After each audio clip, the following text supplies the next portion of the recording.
Brian Michael Bendis is probably one of the most polarizing figures in comic books right now. He's got a huge fan base, a lot of popularity, and then a lot of people who are just very dissatisfied with him. It seems like there's no middle ground. He had a long history at Marvel Comics, and recently made big news last year when he left there and came over to DC to be given complete control of Superman, to which enlightened some fans and shocked others. Now, whatever side of the fence you're on, whether you like Superman or don't like Superman or Bendis or not or whatever, there's no denying there's some validity to the controversy surrounding Bendis. And if you're not familiar with what that is, that's in the sheer number of books that he's writing. Currently, Bendis has 10 books that he's writing per month. And that's just an enormous amount for any writer.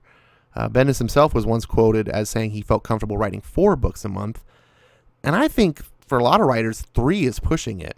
It's just, there's a lot involved in writing besides just writing the words. You've got to compose the story and take time to create. And creation just is not something that you can microwave.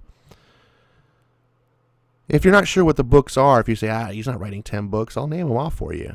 Action Comics, Superman, the Batman story, and the 100-page Walmart Giant. That's 3. He's got his own imprint called Jinx World. He's got 4 titles into that imprint. He writes all of them. That's 7. He's got Young Justice, the lead book off of this new imprint he's been given, a second imprint, Wonder Comics. That's 8. The next book coming out is also written by Bendis, Naomi. That's 9. And he's got a 3rd book he's co-writing under this imprint as well. And that's 10. Now, I was lucky enough to get a copy of Young Justice. I didn't want to buy this, but it was donated to me. And I'm going to review it for you. So stay tuned.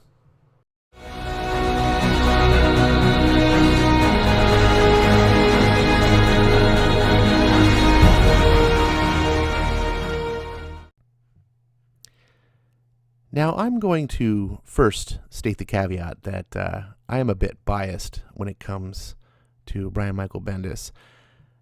Now, I tried not to be. If you've followed my reviews on his Man of Steel and his coming over to DC, I was actually a champion of Bendis, and I thought that all of his bad reputation at Marvel was due to the poor running and just basically awful direction that Marvel has as a studio, and that he was just able to run free and do a bunch of garbage, and their politics over quality product mantra over there, I think, drove him to do some content that maybe he otherwise wouldn't have. So when he came over to DC, I figured, they're giving him Superman. They're going to run this ship tight. They're not going to just let him do whatever he wants with Superman. And so I argued that, Bendis is going to be coming. He's fresh. He's got a new company he's working for. He's going to put his best foot forward. We're not going to see the Riri Williams version of Bendis that a lot of people very much disliked. And for the beginning parts of Man of Steel, it was showing the talent that Bendis had, and I was being proven right in every review. I was like, wow, look at this. And I was using his book as an example of how to write great comics. And then issue 6 came along, and he wet the bed.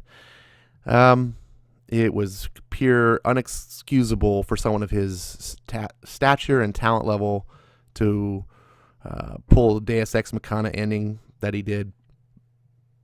So that was the beginning of the signs of the problem with Bendis. So I thought, you know what? Not everyone can end things perfectly. I mean, even Steven Spielberg, one of the best directors ever in the history of film, gave us a crappy ending of War of the Worlds. So I'm going to forgive and forget. Let's see what he does with the mainstream Superman titles in Action Comics. And a few of those books were good. I reviewed a few good, and some of them were terrible.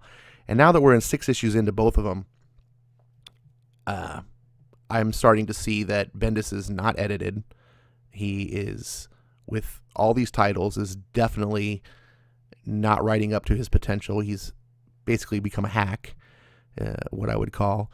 And so either he's a hack, or he has someone else writing these books, ghostwriting these books for him that aren't at his level. But either way, the quality is suffering. And so I don't expect much from Young Justice.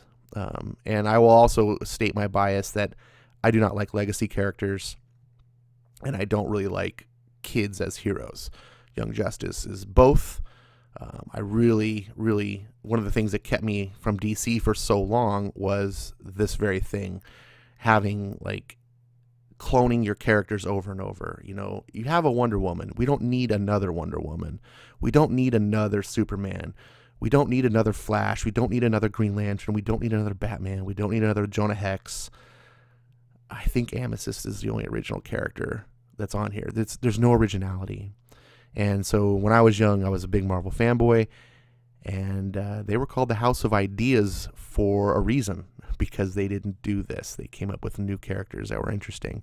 Now, some of you might be listening and saying, oh, well, I should, you know, we love these characters. How dare you? Hey, by all means, this is just my opinion, right? Like, some of us like steak, some of us like Brussels sprouts, like whatever. Like, it's totally cool that you like something I don't.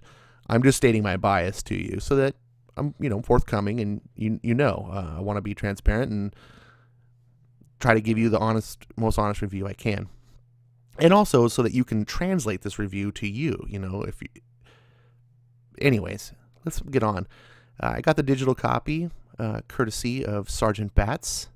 You should check out his channel, or you can watch him. We're going to do a Wednesday show every week, the Ash and Bats show. But thank you, Sergeant Bats, for donating this copy to me. I did get it legitimately. I do not promote piracy. You might be going, oh, Ash is doing digital comic. What's going on? So I like that they put all the alternate covers, which I'll kind of show you real quick here. I was digging them. They're all pretty good. This one is my favorite, even though I'm not a Robin fan. And I'm certainly not jiving with this new teen Lantern girl. But I just like the composition and the artwork. I think it looks really good. And then we have this one, which I like the penciling. I like the lines, but I don't like this whole gender swapped of this famous meme. I'm sure you guys have all seen it. It's used all the time with the girl and the boyfriend's looking over at the other girl, and she's all upset. Like, first of all, girls don't do this, right? They don't have this gaze sort of thing. And second of all, look at this. This guy looks like a fruitcake. This chick would be looking at back like this, but she'd have this look on her face of like, ugh. Like, I don't think she'd be looking at some dude running around in spandex and this like half-length jacket. What do they call these things? Like, when it's a t-shirt, it's like a belly shirt, you know, but I don't know.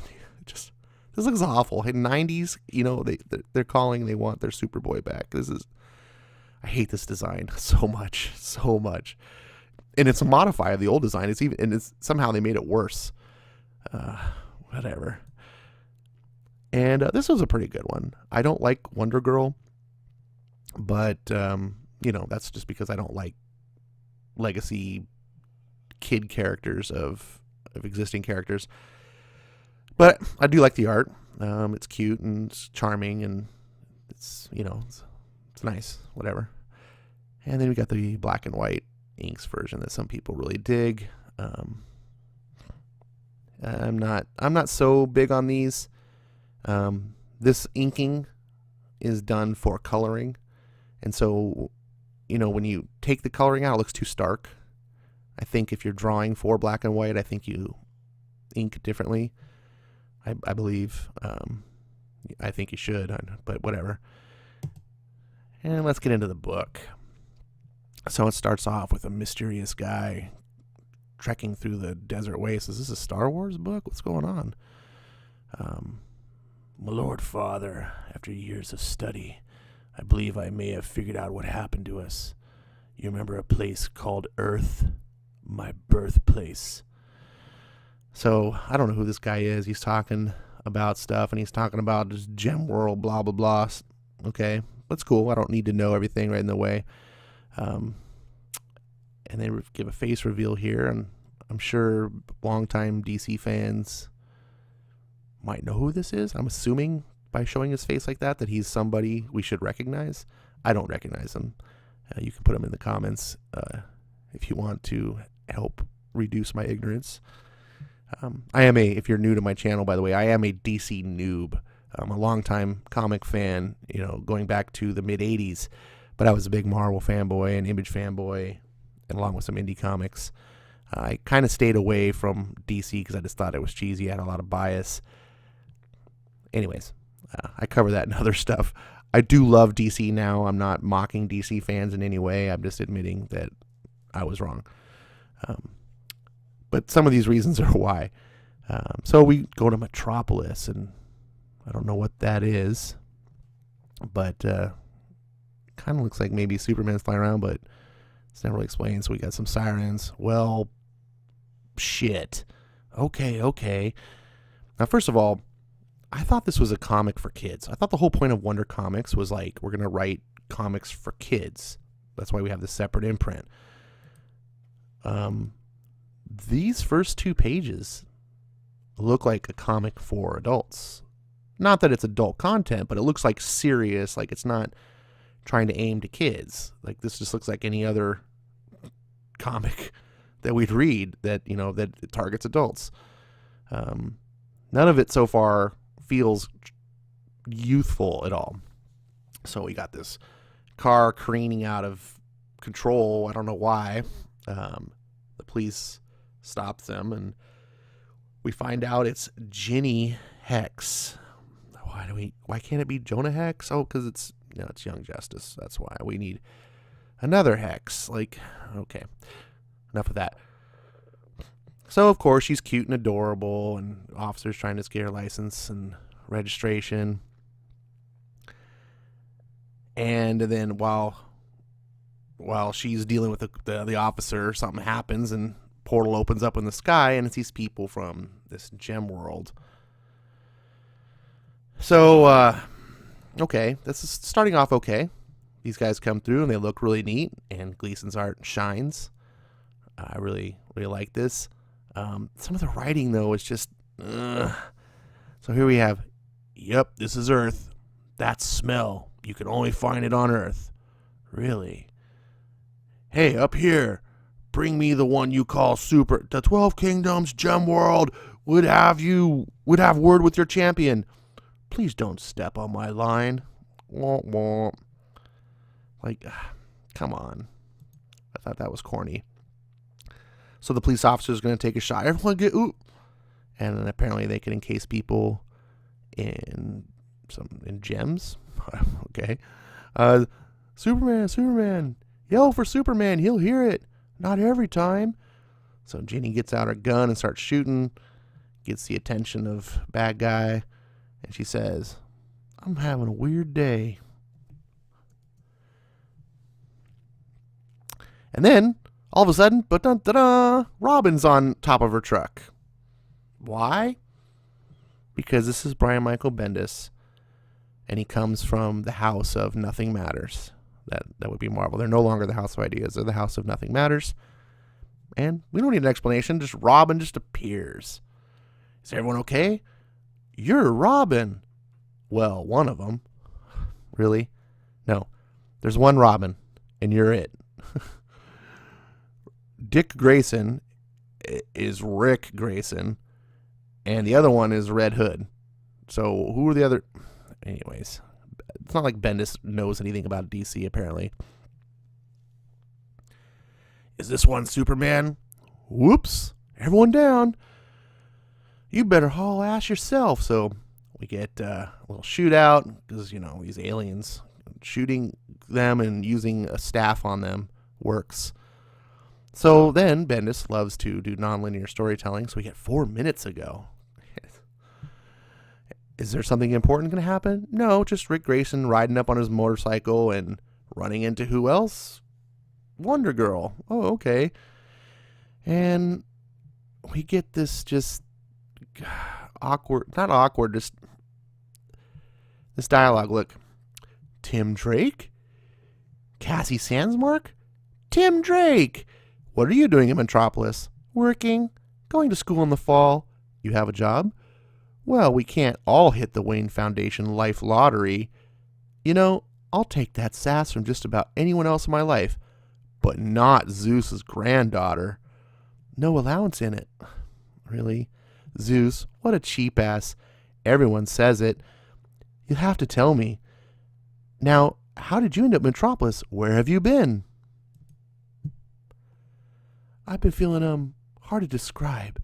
Like, I'm not doing what I'm supposed to be doing, but I'm not sure what I am supposed to be doing. But it's hard to, Okay, sure, what brought you here? These are kids. Like, first of all, you're the daughter of Zeus. You're probably not meant to be just going to school in Metropolis. That wouldn't be where I would be first looking. I don't know, just carousing with people like Tim Drake, whatever. But, that's the way of this comic. So we get, I forget even what set this up here. So she's like, well, we got to fight. Something's going on. There's a big explosion. And she's like, I can't right now. I can't, okay? And he's like, okay. And he, leaves. Okay, so Wonder Girl isn't a hero, apparently. I am Topaz of the... And kick to the face. I am Amethyst. Kick to the... Elbow to the head. Hopel Tilda's punch. Kick. So apparently these badass warriors from Gemworld can't take on Robin. So... But yet... One of them proclaims, projectile weapons, just like Opal said. That is funny to see in person. Dude, you're getting your butts whooped by a dude with a staff, and you're laughing at... Nothing matters. Your weapons are useless. Your world is a lie. Well, aren't you a judgmental pain in the... Honestly, I don't understand why people enjoy Bendis speak. It just does not come off as real. It always comes off as goofy sitcom or Disney XD.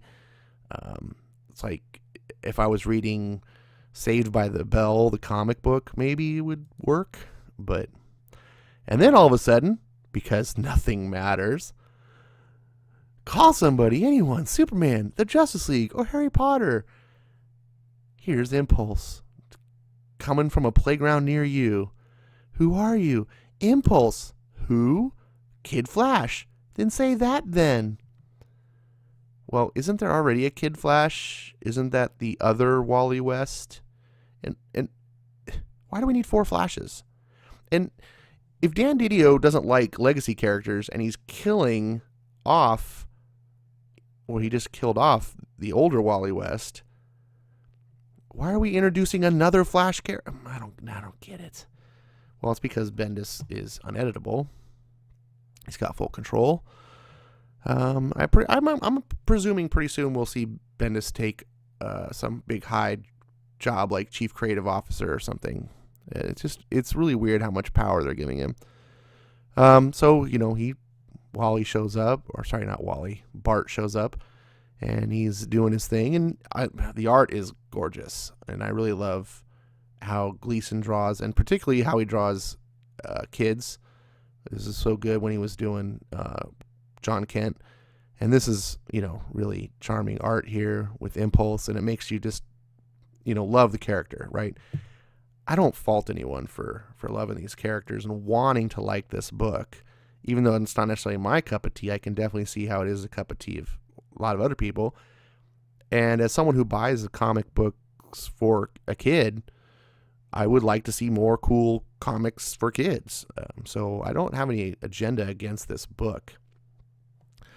So they can't stop the Gemworld bad guys, and they're still wanting to know where Superman is. And then we get, ain't that the damnedest thing? Which part? Oh, all of it. Hey, is that a real gun? What's the problem with the real gun now? A real gun? With real bullets? Well, yeah. You got anything less lethal? You're getting your ass kicked and you want something less lethal. Like, it's okay to have a guy who can shoot lasers, not really lasers, heat vision, but lasers out of his eyes. He could destroy the planet. that's okay, but a gun is too dangerous. I never understand in comics when they're like the whole gun thing. It's like you have characters with superpowers that are way more lethal than guns, and obviously these guns aren't even. These bad guys are laughing at the guns. Boy, bring me your real champion. So then we see a little shot there of Wonder Girl tearing up, getting her nerve, and I gotta say, Gleason sells me on this panel right here. She's just like, I'm going in, and she shows up, and I did think this was kind of a cool line as Robin's kind of getting manhandled right here, and he's like, uh-oh, what? You asked for it. Wonder Girl is back, and she's just like, dun da da da, and you're just like, okay, she's gonna get she's gonna put down an ass whooping. I still don't understand why she had this problem of joining in at all. So now she joins the fight, and they have some banter where Superman, no one knows, and then she starts to get pummeled, and then all of a sudden this green catcher's mitt appears. Green Lantern? Well, kinda sorta. I'm Teen Lantern. I'm new. This is nuts. Hi. Hi?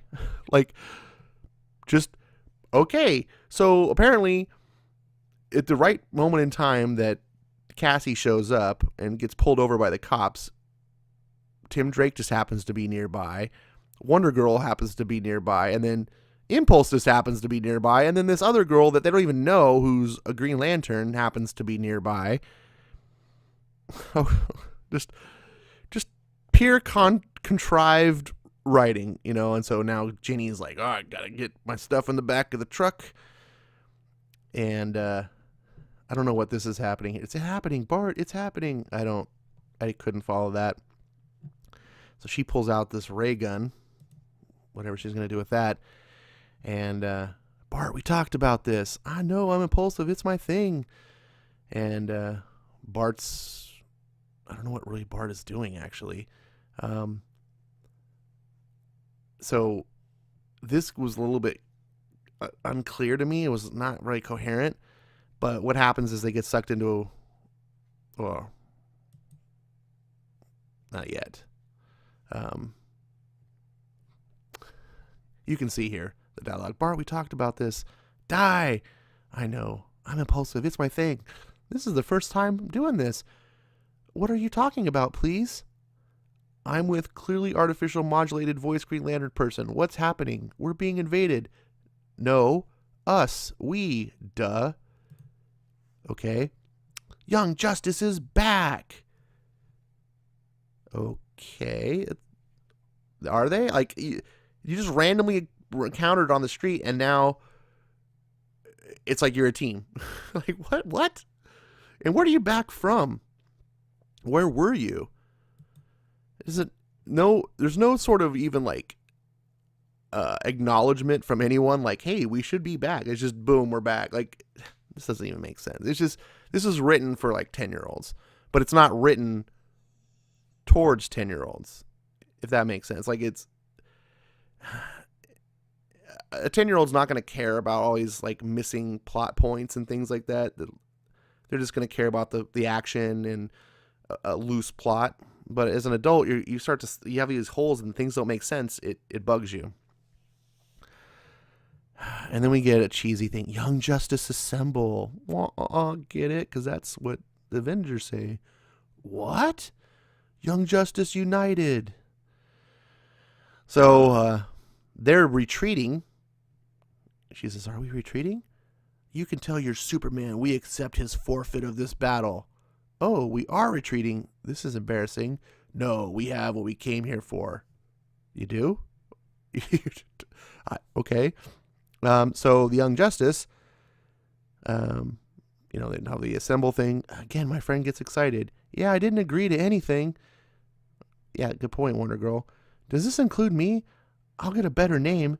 You're crazy. This is exactly not how things happen. A need is met. Not without Connor. Now you're talking. So again, yeah, Superboy. Where's Superboy? And again, well, shit.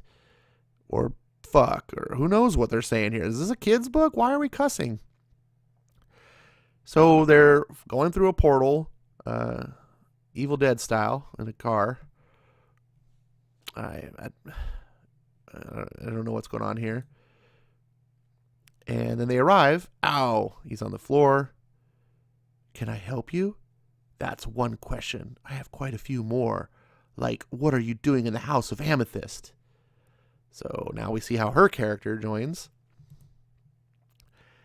And somewhere else, we got characters popping up. Bart? You? What are you doing here?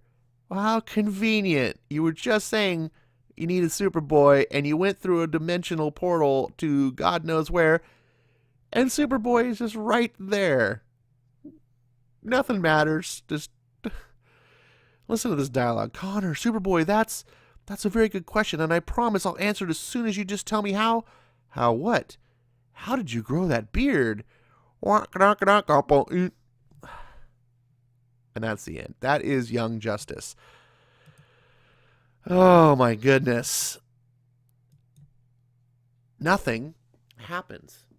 I mean, something happened, but it's just pure randomness. This is a story. Now, I went on in the beginning about this, about how many books Bendis is writing and all this stuff for a reason.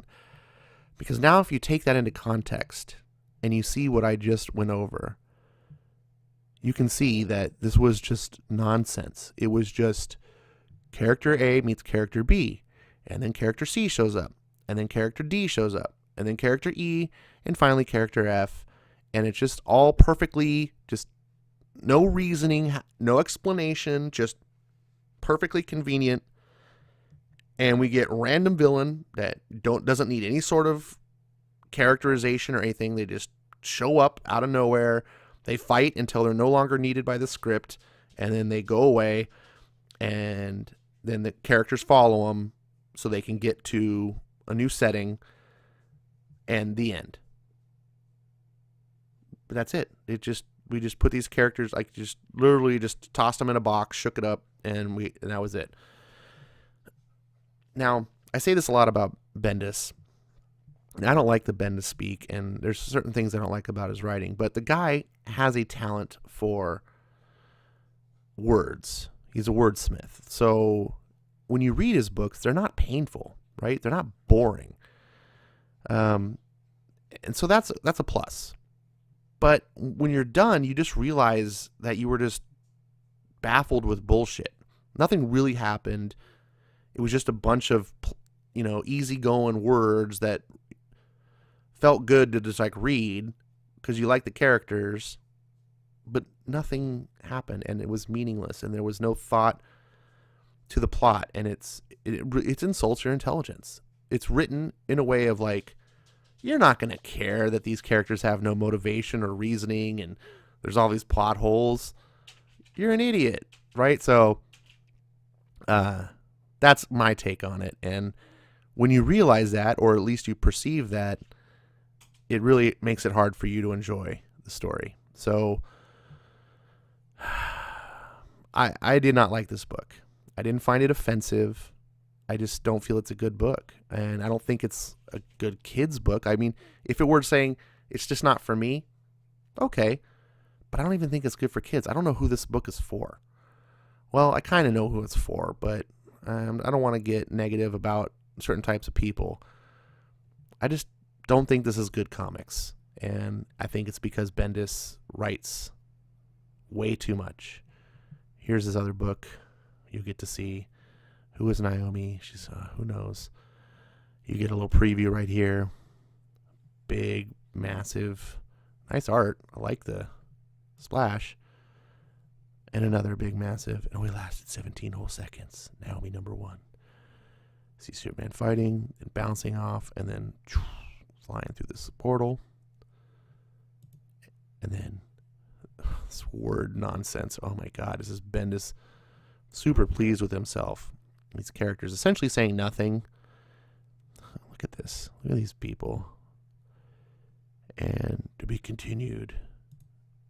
It just looks so uninteresting. So that's the book. I hope you got something out of this review. I'm glad that Sergeant Bats loaned it to me, because I would have hated to have paid for this, and I have no desire. I have no inclination to read the next book. If Sergeant Bats donates me another one, I'll do a review. But I don't care about these characters. Yeah. Thanks for watching, and I'll see you next time.